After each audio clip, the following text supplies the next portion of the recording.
वीरेंद्र गोयल जी, क्या आप भी ये मानते हैं जिस तरह से संदीप ठाकुर कह रहे हैं कि भाई जो कांग्रेसी नेताओं की हालत भारतीय जनता पार्टी में जाने से हुई है उसकी उसको देखते हुए सचिन पायलट नहीं जाएंगे, तो क्या जितिन प्रसाद ने नहीं देखा कि कांग्रेसी नेताओं की हालत हुई? जब वो जा सकते तो सचिन पायलट क्यों नहीं जा सकते?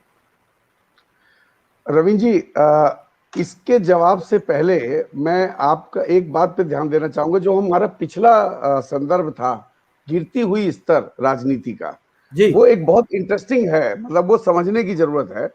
मैं आपका ध्यान आज बाई चांस मैं एक ब्रूट चैनल के ऊपर एक वीडियो देख रहा था, और ये वीडियो 2014 का है, जब Sushma Swaraj ji leader of opposition होती थी। रविंद्र जी, सुषमा जी के भाषण की जो मर्यादा थी वो बिल्कुल हाईएस्ट ऐप पे थी। एक एक वाक्य, एक एक वर्ड, जो शब्द उन्होंने बोला, उसमें ऐसा लग रहा था जैसे मोती झड़ रहे हो। उन्होंने लास्ट में एक बात कही कि अब हम चुनाव में जा रहे हैं। उन्होंने अपने सदन के पटल पे ये बात कही कि हम चुनाव में जा रहे हैं, और मनमोहन जी की तरफ इशारा करके कहा कि मैं ये तो नहीं कहूंगी कि ये विजयी भाव। देखिए, समझने की कोशिश कीजिए। सुषमा जी कह रही है विपक्ष में होते हुए कि मैं आपके लिए ये तो नहीं कहूंगी कि विजयी भाव, बट मैं इतना जरूर कहूंगी आप सबके लिए यशस्वी भाव। इतनी टॉलरेंस थी, ये 2014 में भी थी रविंद्र जी। ये केवल और केवल 14 में सत्ता हथियाने के बाद ही इसका स्तर इतना गिरा है। और मैं एक बात और इस संदर्भ में कहना बहुत जरूरी है।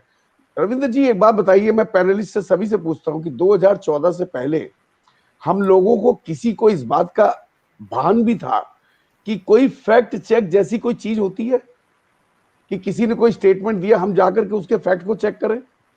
और खास तौर से विशेषकर प्रधानमंत्री के तो बिल्कुल नहीं। आज हमारे प्रधानमंत्री जो स्टेटमेंट देते हैं, हम सबसे पहले उस स्टेटमेंट को लेकर के फैक्ट चेक की साइट पर जाते हैं कि इसमें कितनी सत्यता है। ये इस देश का दुर्भाग्य है, और इससे निम्न स्तर पे राजनीति हो नहीं सकती, ऐसा मेरा अपना मानना है। ये तो ही वो वाली बात। अब बात आते हैं हम सचिन पायलट पे।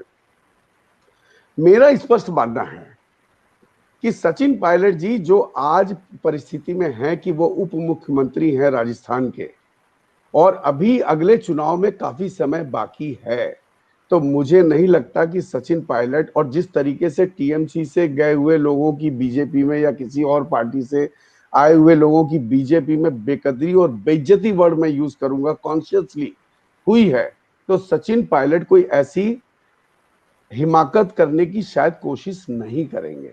रही बात जितिन प्रसाद जी के जाने की कि उन्होंने बीजेपी ज्वाइन कर ली, मुझे नहीं लगता कि इसका लेश मात्र भी कोई फर्क बीजेपी में पड़ेगा या कांग्रेस को पड़ेगा, क्योंकि वो पहले भी जीते हुए कैंडिडेट नहीं थे और अभी भी उनका जनाधार कुछ नहीं है, जैसे संदीप जी ने कहा। तो मुझे लगता है कि वो केवल एक घटना है, उसका कोई बहुत ज्यादा हमें राजनीतिक संज्ञान लेने की जरूरत नहीं है, कि जितिन जी के केस में भी और सचिन पायलट के केस में भी। जी